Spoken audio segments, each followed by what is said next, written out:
Greetings, everyone. Welcome to our weekly Calexit meeting, our update and Q&A meeting. I see Blue Python trying to get in. It says device not connected, but maybe it's just taking a minute. If not, you might want to log out and try to log back in. As you can see, Marcus is here with us, and he's having me run the show tonight. So even though it says right down there, Marcus Ruiz Evans, that's that guy, as you all know. It's not this guy here. It's this guy, but not that guy. I will be your host tonight, Jason Wright. So we are working hard every day, trying to get some stuff going in. I see Carla. Hello. And so we're working every day on that. Today we had some stuff we're working on, so a little less formal today. Sorry. 1 second here. Yes, she's. Hello, Susan. Hello, how are you? There's only one word. Hey, Susan. Hi. This bar here. Gray bar right there. The slides. Yes. Yeah. Okay, so sometimes there might be a person underneath. Okay. Okay. Jay?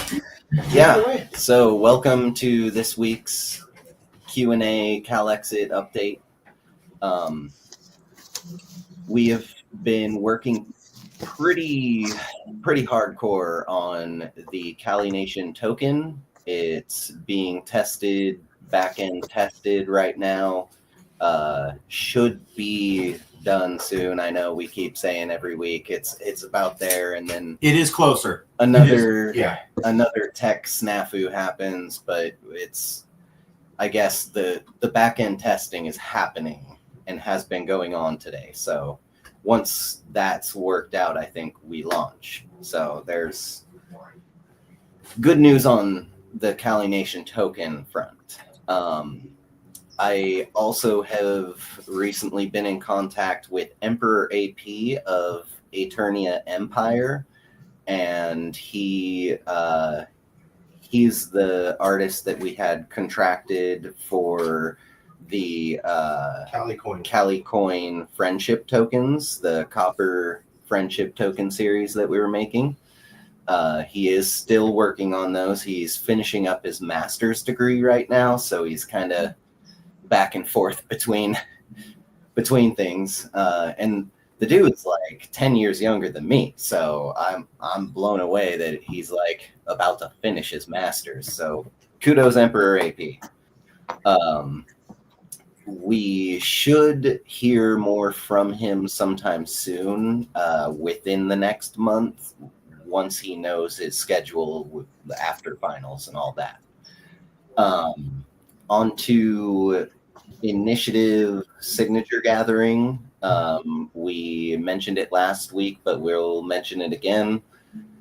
New plan of attack, new method for the whole thing is, rather than have people worry about turn in, where to turn in, not turn in, when, rather than all that, we're just going to say, if you are gathering signatures and you have like initiatives that have been, filled and like they're just sitting and waiting, get in contact with us, let us know. We will figure out how to get those all secure, and then we're actually going to go through and do a manual tally so that we can get a much clearer rough guesstimate on signatures gathered so far, because the website's placeholder image says 109,000 still, and we know we're past that. So, and again, Marcus keeps pointing out that once we hit that certain mark, that 200,000 mark, media is going to pick up. We'll get more attention from media, more interest, more media outlets in general coming to us. So we figured that that's probably going to help us get that, is just, we're going to streamline, and I'm going to be working on logistics. So if you have initiative signatures, email me at jason@calexitnow.org. That is my company email.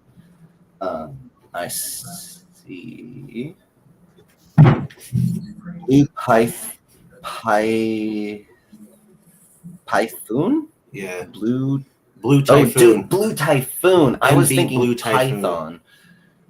Blue Typhoon. Your device is still not connected. If you'd like to join the stream, you should maybe try logging out and logging back in. There's another person down there to let in. Oh, never mind. So, sorry, lost my train of thought for a second. We were talking about tokens and county coordinator, and we were going to collect the signatures. Yeah, so I will be working out the logistics. Email me directly if you have initiatives, so that we can work, without having to go through it and all these meetings and all that, because logistics is tedious. We'll get that all figured out and squared away. Hopefully, I mean, Marcus can attest, I work like a madman. So, Jason puts in 14-hour days. I will hopefully be getting that taken care of as quickly as superhumanly possible. There is another thing to update, and that's we have our Indiegogo and GoFundMe. A lot of you, anyone actually who's subscribed to the emails, will have likely already got our recent fundraiser email. If you can contribute, awesome. If not, don't stress. I know we all know times are tough. Eggs are like $13 a dozen. They're like more than $1 an egg now or something. It's so expensive. I don't know anymore, because I just can't even afford. I just don't look. So we know if you can't do it, don't break your bank. But if you really believe in Calexit and you want to see this thing through, you want to see it get taken care of, and you have the ability, then please feel free. We need the help. Once we hit that 200,000 point, we'll get that media boost. That should attract enough attention that we can do another reactivation of signature gatherers across the state, grassroots, build it up from 200 to maybe 275,000, 300,000. From that point, we'd be able to secure signature gatherers, paid signature gatherers across the state, and more than likely, not a 100% guarantee, nothing ever is, right? The sun could explode tomorrow. Barring solar explosions, pretty likely that if we can get it to roughly halfway, that paid signature gatherers would be able to push us far enough over the 600,000 mark that, when the state goes through and says, oh, this one isn't valid, that one isn't valid, they'll take out a certain number of them. But with those paid signature gatherers, this is the plan, that will overshoot it by enough that margin of error is still like minuscule and doesn't really mean anything.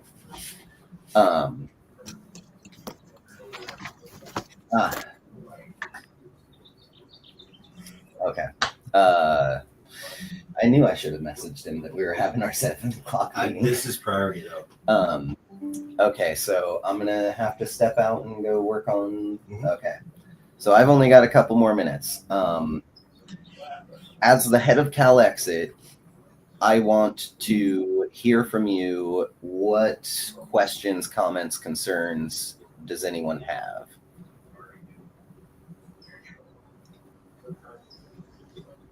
I had one question. Yeah, go ahead, Susan. So I have just a little sheet that I got these T-shirts as they asked me about Calexit on both sides, front and back, and I carry my petitions around and stuff. But I just got this, and so I have just a little thing that if somebody's like just wants information, I have the websites, I have where to go for FAQs and all that. Can I use the put the logo in the corner or not? Because it's not coming from you guys; it's coming just from me. The thing that's like square and it's black and it says Calexit and then now on the side. Yeah, the way that we're working it is so if you are gathering signatures on this initiative that we're running for this and for this purpose, then you have our authorization to go ahead and like print out things and copy and paste and do what you need to do within reasonable guidelines, right? Obviously you're not authorized to sell the company, but you can definitely use the company logo. You can say you are with Calexit because you are. Okay, and then this real quick, can I ask another question? So if you sign a petition online, you basically aren't signing it online. You download it, and does it have? So I downloaded it and actually printed it out. And it's teeny tiny, right? But then I went and downloaded it to get the signatures. I did like 20 11 by 17 ones, right? But if someone signs that smaller one, is that like if someone were to do that?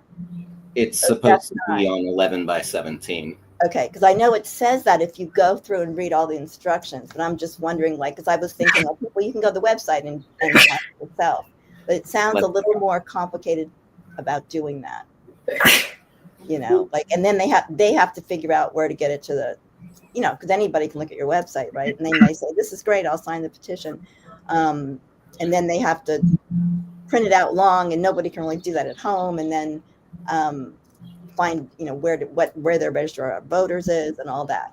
So really we're going to try to get them to sign the ones that we have if we can. Yeah, and we will be doing a tour of California. The executives will be touring California for a month. We're going to start for 1 week in each of the 4 major regions, and then we're going to go back through and do it again. And it's going to be specifically so that we can pick up and drop off fresh initiatives. Carla, I saw you have a question, but I've got to turn it over to Marcus. Okay, go ahead. Sorry. Okay. Carla wants to ask you. So Marcus is going to take your question. Jason, you're limping. Yeah, I'm on crutches. We're going to have to wait a minute for Dan to pick up the phone. Carla, where are you located? I'm in Walnut Creek. Okay, you're in Costa County. Yeah. Okay, sorry about that. Where are you, Susan? I'm in Los Angeles County. Oh. But I'm going down to Orange County next week. I lived in Orange County for like 16 years until recently. So I'm going back down there. So I'm going to have separate petitions. But, Well, I got one petition going for Alameda County. I wasn't going to hold back. I just gave them started a second form and got 2 signatures on it. So, yeah. Unless I'm required to live in the county that you're filling out the petition, I don't think we should have a problem. Didn't say that anywhere. No, I don't think so. No. But it's just everyone on the petition has to be at the same county. Right. I got that. Yeah. Which was a good little piece of information. What I was doing was a walkthrough of the process. So I had, 18 signatures. I had 3 petitions done, and Yeah. I went through it. Did I fill out the form correctly? Paid attention to the details. Da da da da da. Register of voters. Did a little bit of research on that, Yeah. and sent everything off with a nice cover letter. And I put that in the chat for everyone to I view. saw that. I'm going to Great. take a picture of that. Yeah, to see, and it certainly can be tweaked I and will- adjusted. I will be right back. And I think, Carla, I think now we're supposed to hold on to them until. Well, that's what I'm hearing now, and and I'm. I don't know if they wanted them hand delivered, or I was going to ask that. Why do you want us to? I know they want to hold on to them so they can tally them. I get that. That makes Well, sense. I don't see why we just couldn't take a picture of them, which is what I did, and send Yeah. them off to them and say these are the ones that I gathered, and then I sent my hard copy off to the Register of Voters. What I was hoping to do is begin to create relationship with the Register of Voters of Contra Right. Costa County. So that's why I did this little run through. What I haven't gotten yet was an acknowledgement that they've received it, and I'm going, well, because I am back think and I want to sent say it hi to Bob registered. Timlin. Bob, thanks for coming out. Bob was there the first time in 2016. He's one of our old regulars. Oh.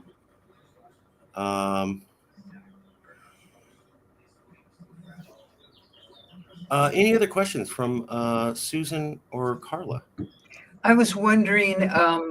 Now the thing is, it's clear the federal government is giving less and less support, and seems to have a fair amount of disdain for California. Yeah. But I was wondering how, if California became independent country, would impact my Social Security. So that's a good question. We've gotten that a lot.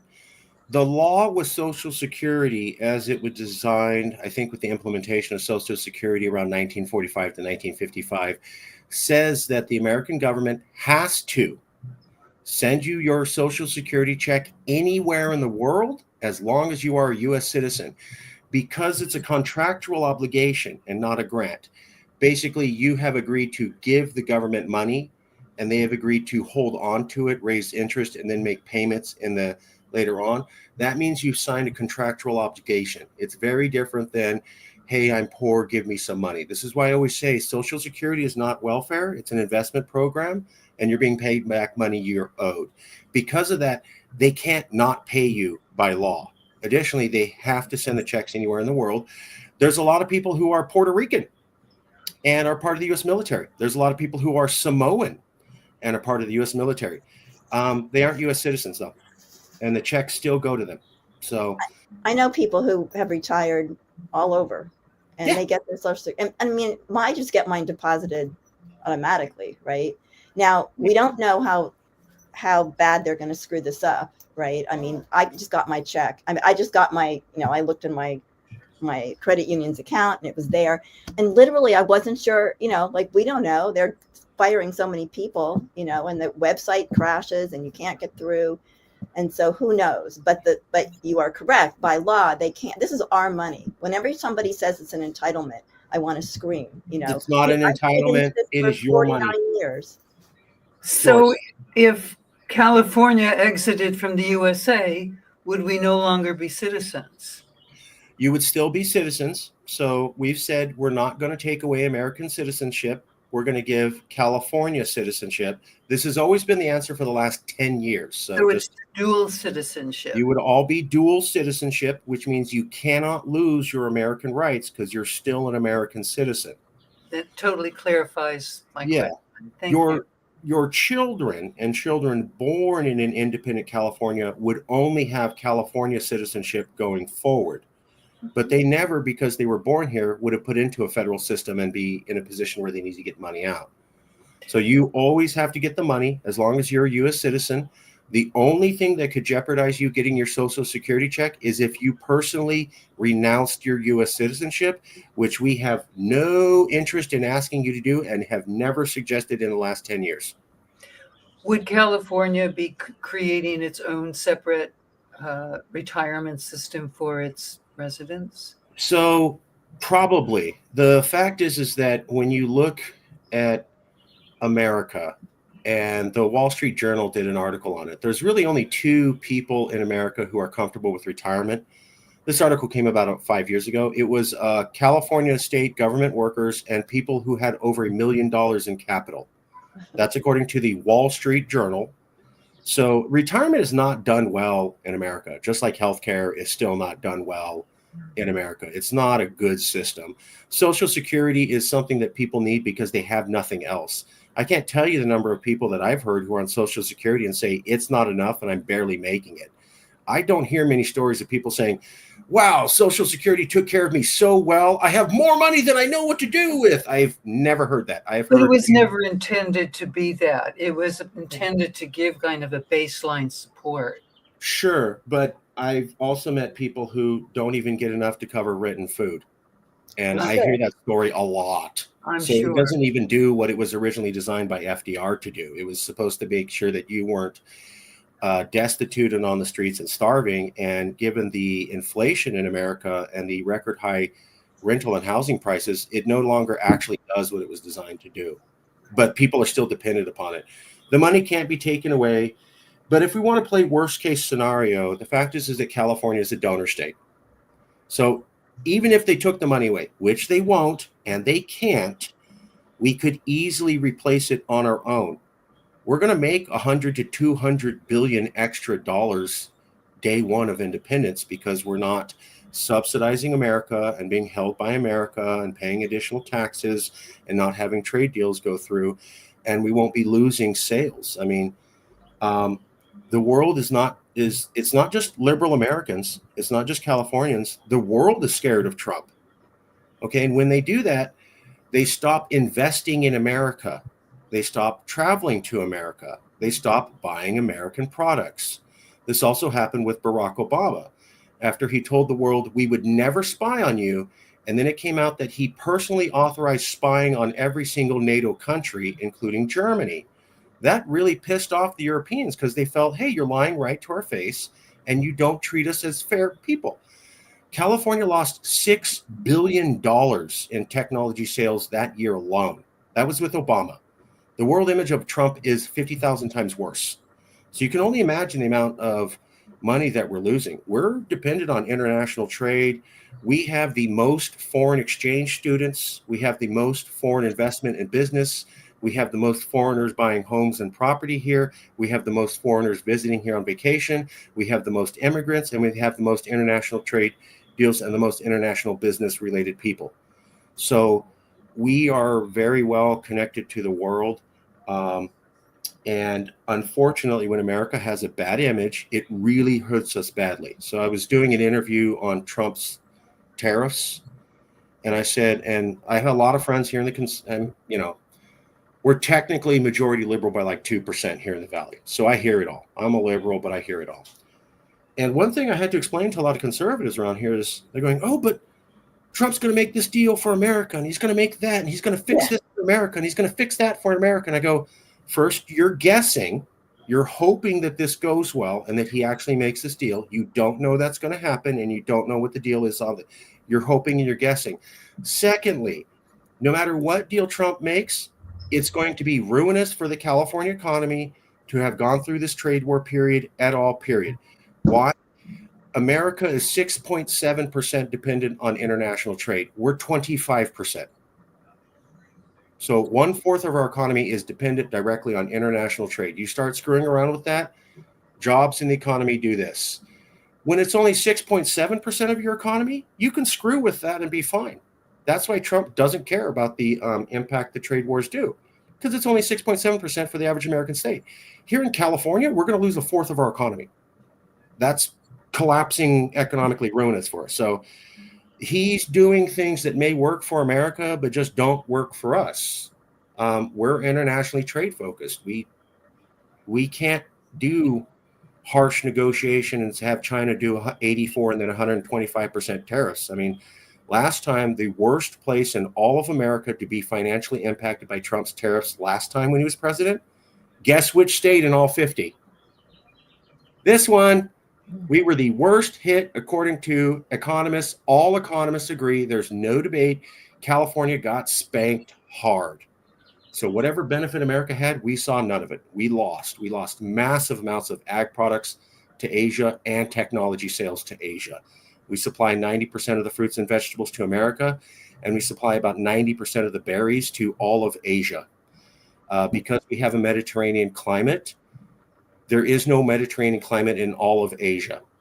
So 2/3 of the world population is going to be in Asia, and they cannot grow the produce that they like and never will be able to because the land just isn't there. You need a special Mediterranean style climate like we have in California to grow the variety of fruits and berries and nuts and everything that people like. There's only 5 Mediterranean style climates in the entire planet. California is the largest. There is absolutely none in Asia, from all of the Middle East, Central Asia, India, and China. So they're dependent on the products that we have. Now, when America gets involved and says, I don't like Chinese, or it's China's flu, or all Chinese are bad, or maybe China's trying to get us, that's ruinous for our economy here. Ruinous. There's no debate about that. So things that work for America just don't work for us here. I don't think it's working well for America either, though. Fair enough. I just want to say that. I mean, think of all the think of all the farmers that grow soybeans. They all, it goes to China. And so they're all going, what's going on? You're right. And as I always like to say, there's a lot of conservatives go, Trump came to the Central Valley and gave you guys water. And I say he didn't know what he was doing, and he actually destroyed ag land. That's something you're not going to wait till you need it. Yeah. Then I'm going, when you just release water and you don't know which farms are fallow and which are rotating their crops, which are keeping it in dry season, and then which want to be, it's a little bit of science to ag. He just released the water. He destroyed hundreds of acres of ag land. You will never hear Republicans bring that up. All you hear them say is, he gave you guys water in a really stupid, ignorant manner that destroyed our ability to make money for ourselves. How's that productive? Not surprised. Yeah. So, I mean, look, I'm an ex-Republican. Okay. I left because they were racist. But this stuff he's doing is not good for our economy. There's no way around it. It's just horrible for our economy. Okay. But a lot of people think it's great. I got to listen to how great Elon Musk is with his Doge thing every day from relatives. And when I bring up how, as a Latin person, it bothers me that a guy gives the Nazi salute twice, I'm shouted down by my family and told that's propaganda and not true. And you're just brainwashed by television. That never happened. And then it never happened, they said. Are these are your family who are Hispanic? Yeah. No, Caucasian. Okay. So more on the white side. I have many pale-skinned Caucasian friends who are super mega liberal and horrified by Trump.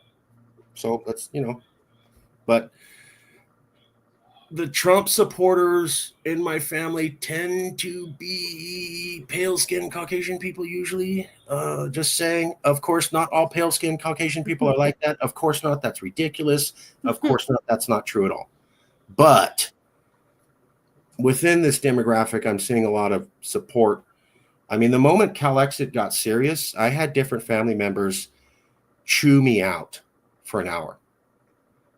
When Trump got elected, boy, free speech, we can say whatever we want, free speech. 3 weeks later, when Calexit is blowing up in the news and I say, we're going to do it, we're going to leave this country with Trump because we're disgusted by it. Well, suddenly my protest is not free speech. It's just dangerous and bad and wrong, and I shouldn't be allowed to talk about it.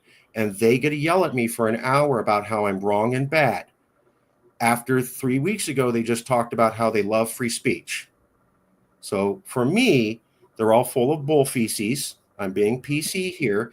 Mm-hmm. If you really believe in free speech, then when I got the Calexit in the news, I expect every single Trump-loving Republican to go, you know what, Mark?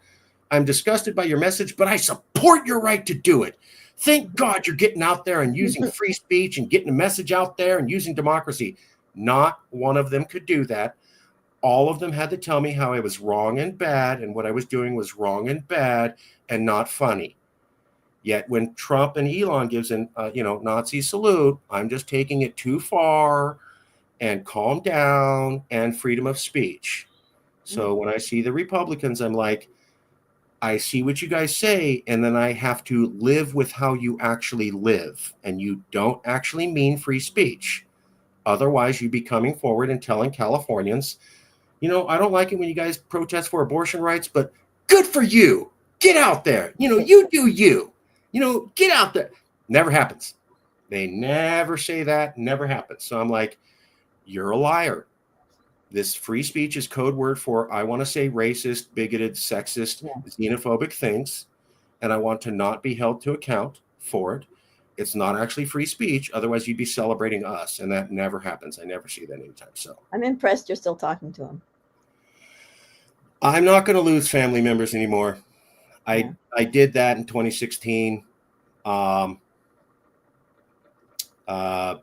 Yeah. So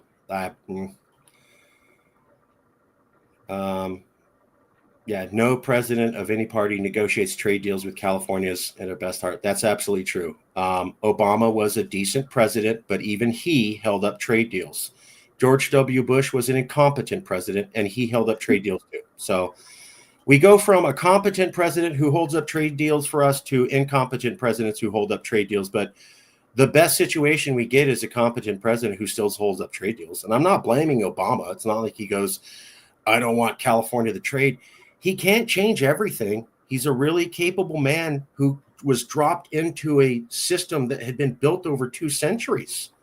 You know, he can do his best to move levers, but only the levers they let him touch. The guy can't fix it all. You know, Jesus could not fix it all. It's that big a mess. So not blaming Obama, but just saying even when Obama, it wasn't better. Not his fault, but it's kind of the way the system works. He also didn't. Well, it was definitely better because he, you know, Trump is insane. You know, Trump is insane. I don't know what his diagnosis is exactly, but sometimes I wonder what it is. And he probably has I believe he has some dementia just from my nursing experience, and my husband had dementia. So he's worse. I mean, you know. You know, the thing is, I think that Americans got spoiled with Obama. So when I see people tell me about how Trump is, and I'm like, do you remember George W. Bush? And almost nobody remembers him.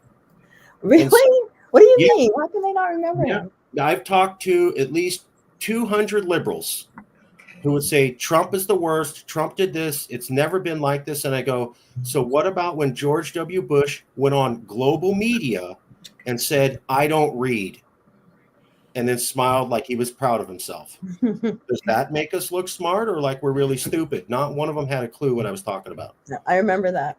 So I'm like, Carla's back. No, I need to go. And okay. What questions you got, Carla? Let's address those. I'm sorry. Oh, I thought I gave you my questions and you gave me a very thorough, excellent answer. Thank you. We love you. We love the work that you're doing. And the reason Jason was talking about money was not because that's what the movement's about, but because we're very soon going to be getting gear to you guys and hiring paid signature gatherers to boost up everything that we're doing. A lot of the work that we've been doing in the background is going to be providing massive resources and spending millions of dollars on paid signature gatherers so that the work of you people on the ground is elevated past the winning line. And that's coming soon. I don't want us to make it seem like we're focused on money. Unfortunately, in America, since Citizens United, money is part of politics. Nothing you have to apologize for. It's just part of the process, you know. Statements, yeah. Have a good week. I got a. Okay, I think I got my questions answered too. I can use the logo. Yes, ma'am. And I think that was really the only question I had. It did help when I told them that the signatures were confidential. That helped. There were several. Yeah, nobody can know. Yeah. Nobody can know. Nobody can know. So it's all. If anybody wants to support this, nobody can know. Even if it is counted, they don't release the names. They just give numbers. So it's right. Right. Okay, and then we're supposed to email Jason when we have some signatures. Yeah. Hopefully so weeks what we're trying to do. Maybe 18. I don't know. I have 3 going. one of the biggest concerns that we had, and one of the things that slowed us down from day one, was that we didn't want to give bad advice. When we did this in 2016, we were very much, people want answers, let's get out there and give them. And we gave some people some wrong answers, not because we wanted to, but because we were moving fast. And it is demoralizing to see the look on someone's face when you tell them after they spent 3 hours and got 5 signatures, I'm sorry, none of it counts. It's just not good. So we were like, we're not doing that again. If we need to spend extra time to make sure when we tell people an apple is colored red and it tastes like an apple, that's what we're doing. So we're going to do this because there's been a little bit of confusion and we don't want anybody's effort to not count. We want to prevent that for every single person. We're not going to stop everybody, but that's our goal. So we're going to be a little more coordinated. So I think that's good. And when you said, what were you saying? We would somehow get some stuff that would help us get signatures. What was that going to be? So we're going to be getting gear out to everybody. We want to be getting T-shirts and badges, additionally posters, and we also want to be traveling to each area. And we're looking at spending a week in each region, San Diego, Los Angeles, and the Bay Area, where we can be on the ground supporting people. That requires some hotel stays, transportation. We need to get the people there, and we want to bring the gear. So we were looking at that last week, and when the money comes online, that's probably, well, that is where it's going to go.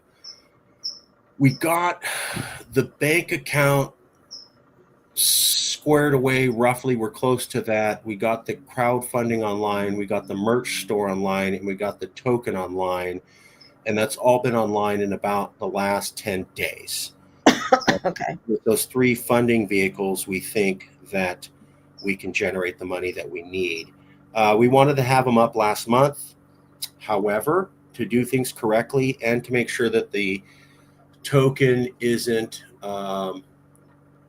same thing. So if you set up the token wrong, the whole market can collapse because of unscrupulous actors.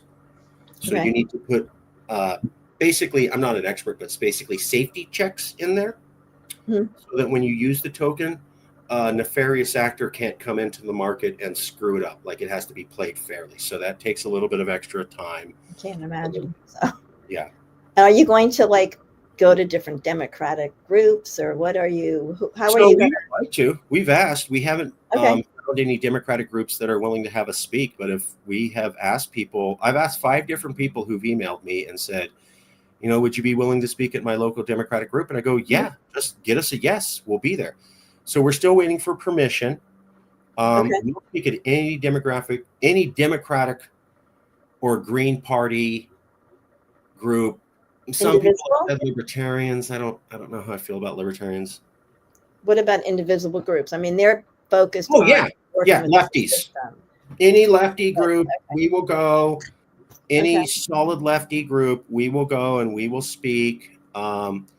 We also were looking at taking some of the money that we raised and hiring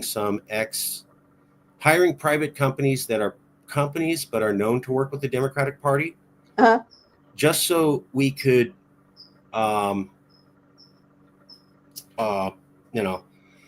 Democratic federal lawyers, maybe try green socialist libertarians. Well, you got it right. You got a part. You're correct.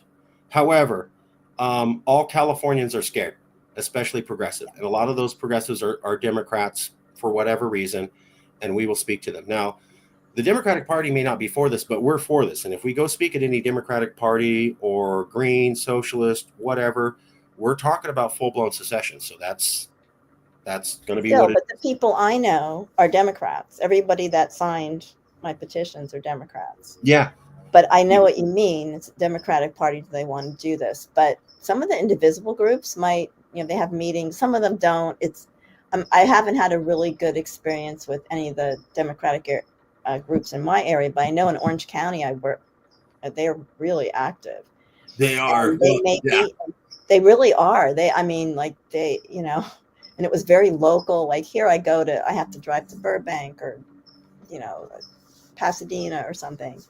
And but I still wouldn't, yes, they're federal loyalists. The party is, but there may be people in there. Exactly. I'm done. Like literally look at those prisons in El Salvador, and I'm like, I'm done. Yeah. I'm out of here. So.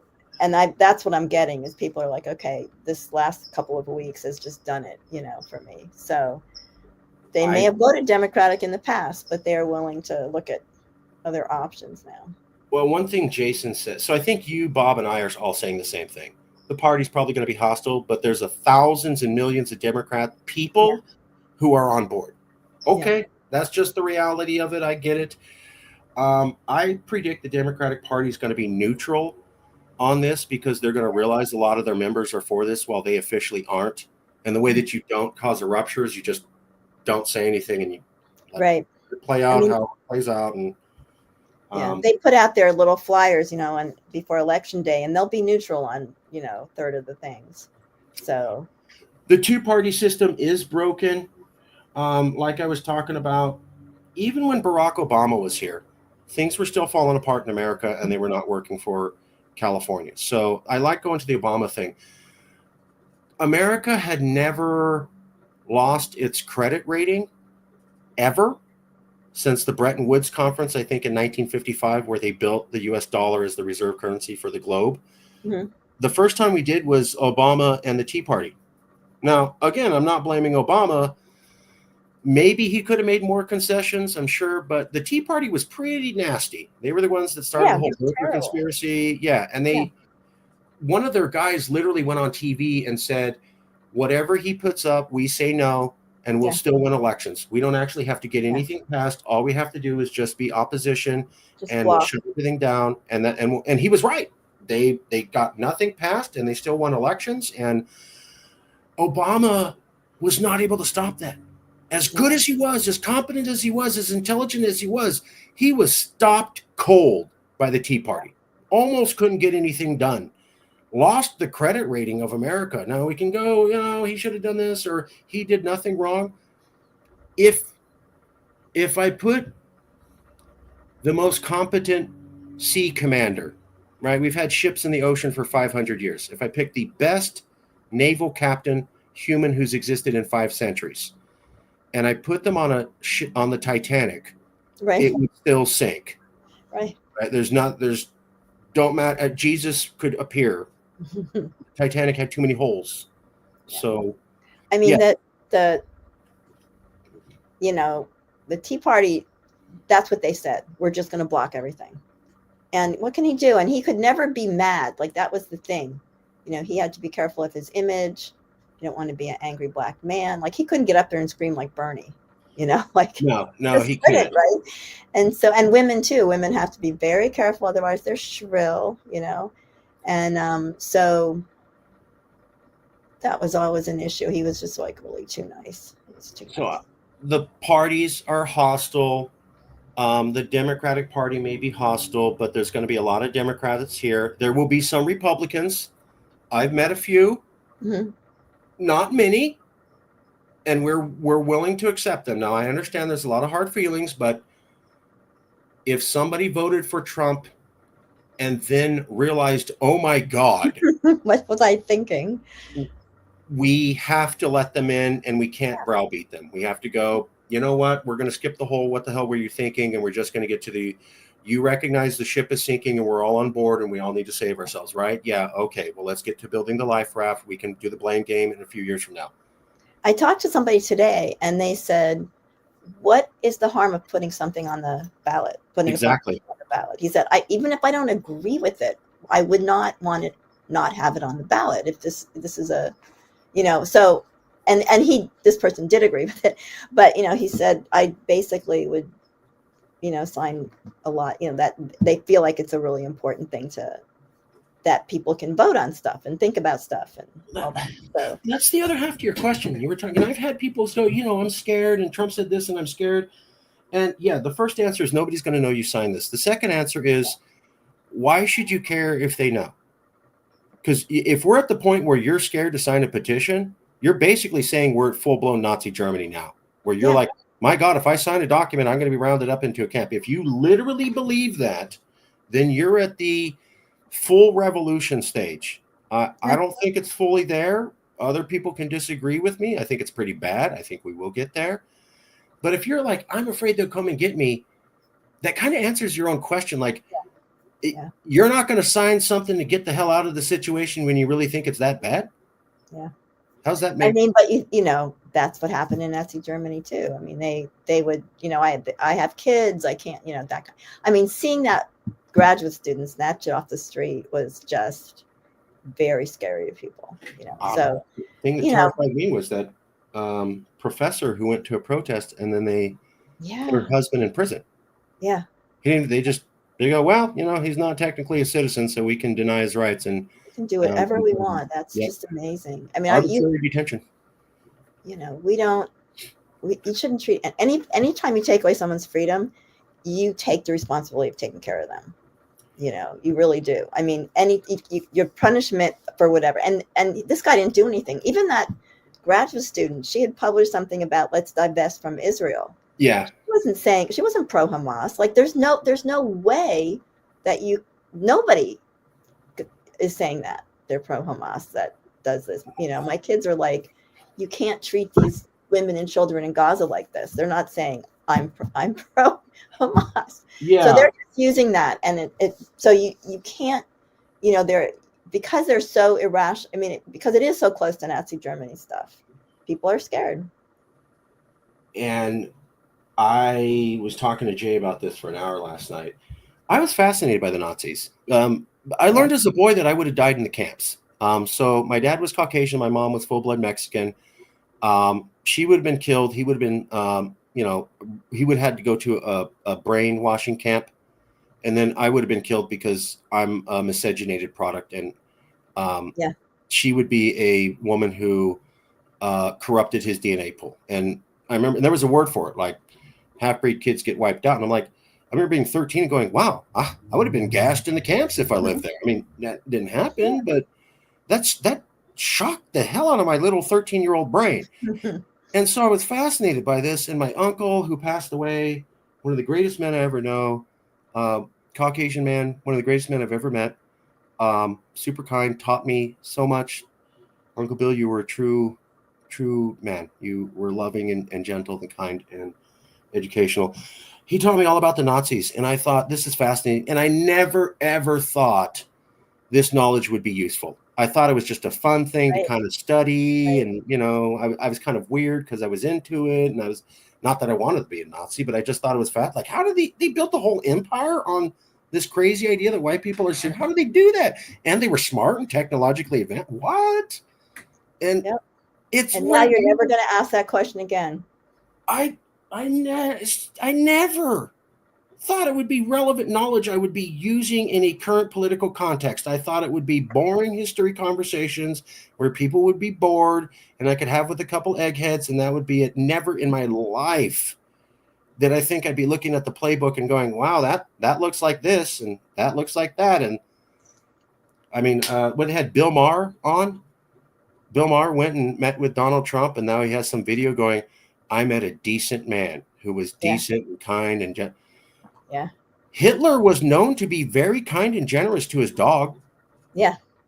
That's documented. Hitler was a sweet-hearted, gentle, kind, good man to his dog. Okay, that doesn't mean he didn't wipe out 6 million Jews. I mean, he was nice to me on one day. I'm sure Pol Pot had his good days, and so did Mao Zedong. So did Joe Stalin. I'm sure had, you know, I met Joe Stalin one day, and he was in a good mood. Great. He's still liquidating. Bill Maher is getting excoriated for that, though. Well, there's a, what do you call it, kiss the ring, Trump's president, and there's a couple liberals out there that want to see if they can suck up to him.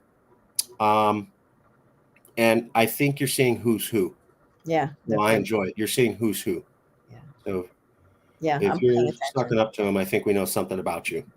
And okay. Well, I'm going to go and finish all my other stuff, and I'll see how it goes this week. I'm going to wear my little cow. I'll show you my shirt. Well, let's show me the shirt. I'm going to answer Vlai's comment. Vlai, sorry about that. This was the first comment by Vlai. We're going to address this right now. I apologize. So here's the question that's been asked. Now, here's the thing. California's lost a massive amount of population. So in the last year, we lost a congressional seat for the first time since the 1960s. So we've already lost millions of people. So we could actually take on a bunch of people because we've lost a huge section of our population.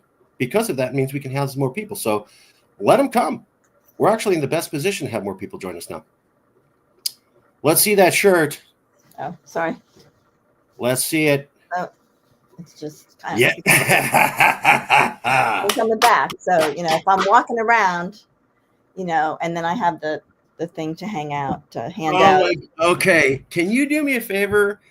Yeah. If you're willing, put that on the ground and or on a table and spread it out nice, and then take a photo and send it to me. We're going to post that. Okay.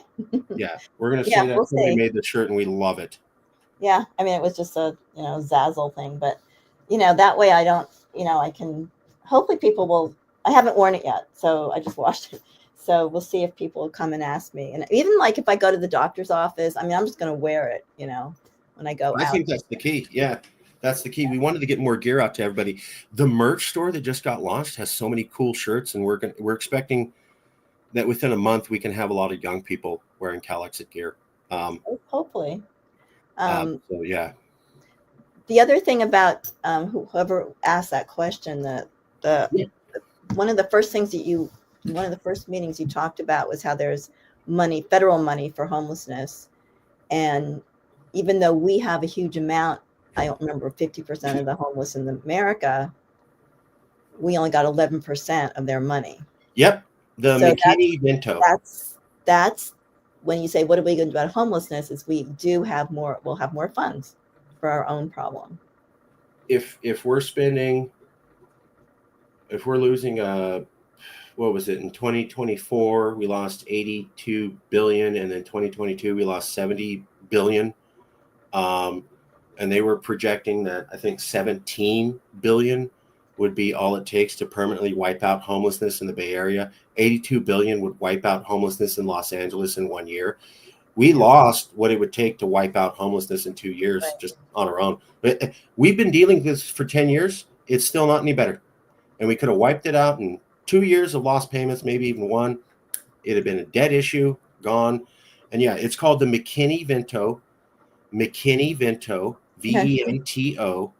McKinney. Those are the names of the senators who passed it. One was named McKinney, and the other was called Vento. Okay.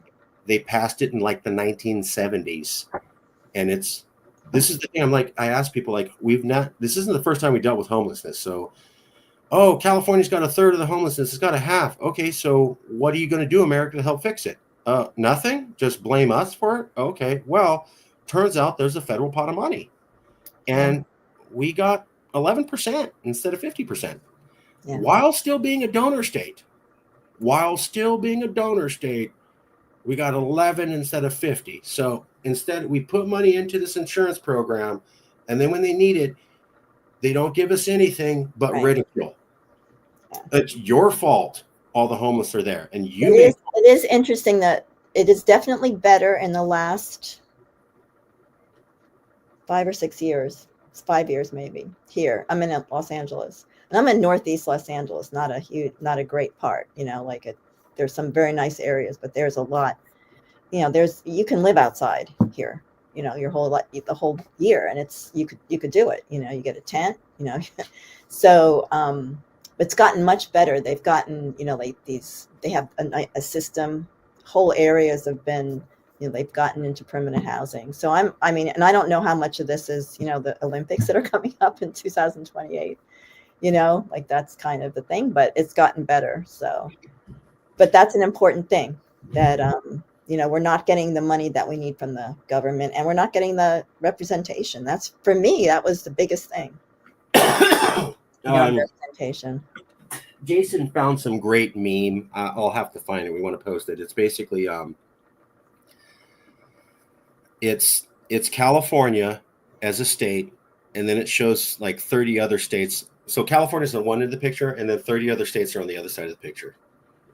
And California's going, I don't I don't really want to pay federal income taxes. And the other 30 states are going, well, it's the law, you have to. And then California says, I know, but it feels like welfare to me. Because my money goes to subsidize you. So you Republicans should get that I don't want to give you any money and I don't want to be part of this and I don't want to help because welfare is always wrong and bad. Well, this feels like welfare from me to you. So can't I cut you off from welfare? Like you guys always talk about how you want to cut other people from welfare. And shouldn't you support my decision to cut you off from welfare because you've said it's the right thing to do and you never put conditions on it? So you want me to cut off your federal subsidies to you, right? Texas, Florida, Louisiana, Alabama, Minnesota, Michigan, right? West Virginia, Ohio, Iowa, Indiana. That was the thing. Arkansas. We pay more in and then we don't get the help we want. Homelessness was one. The other one was 9/11 funding. My favorite stories after 9/11, 3,000 Americans dead. Michael Chertoff is the first director of the Homeland Security Department. First one appointed. And he says California is the most likely to be struck by terrorists next. And then the federal government under George W. Bush, who also didn't like California, hint, hint, and made a few comments about that were all, quote, Marin County hot tubbers. It wasn't as bad as Trump, but it wasn't friends and it wasn't nice language. Then, we lost the way they did the 9/11 money was they broke it up into 50 and they gave each state the same allotment. So we have the most airports and seaports by far of any state by far. Most states don't even have seaports. They don't even have an international border crossing. And they certainly don't have two of the largest international airports in the world, LAX and SFO. We do. And yet we got 1/50th of the money after the guy who runs the whole thing said you're most likely to be attacked. It was so bad that Dianne Feinstein had to beg and plead for more money for the next 5 years before we actually got the money we needed to put what are known as nuclear radiation detectors in the port so we didn't get wiped out as a species. So I'm like, hey, America, we're putting into the system. Okay, we're afraid we're all going to die. Can you do anything about it? No, can't. Hope you make it. You're going to get 50%. We're not doing anything extra for you. Hey, America, I got half your homeless problem. Can you help me? No. Hope you make it. You're on your own. And then my favorite is, Democrats aren't super great. I get it. Republicans are way worse. We had a recession under Clinton and a recession under Obama. And we asked for a little bailout, maybe 10 billion, because we'd already given 400 by that time. Both of them said, sorry, bro, don't ask me for anything. I mean, they had no problems turning down California when we needed our help. So obviously, Clinton and Obama are more competent than George W. Bush and Donald Trump, of course. But it's the same thing of if I put Jesus on the Titanic, how many people is he going to save? Probably not many more than was, because unless he's going to use magic, and if he's just a person, you can't fix that ship when it's already got an iceberg-sized hole in it. And now we're seeing Trump talking about he wants to bring back the Alien and Sedition Act as introduced by John Adams. And that's insane. That's madness. And my favorite one is Pete Hegseth, Secretary of Defense. And they asked him, will you follow orders to gun down protesters? And he says, I'm not going to answer that question. For me as a minority, I'm terrified by everything I've seen with Trump. But I think if you're just a thinking human being or a liberal and you heard that, you should be urine running down your leg level terrified. Wouldn't answer the question on if he would shoot you in the face if you went to a protest. Folks, that's Nazi Germany level stuff. There's no division at that point, right? That's literally how they would have answered. So. Okay. What? Meeting time. We got to end. So thanks, everybody. We'll talk to you soon. Thank you, guys. Boss is on me. We got to end. I'm doing it. We're ending. Okay. Thank Bye-bye. Moose antlers. How do we say goodbye?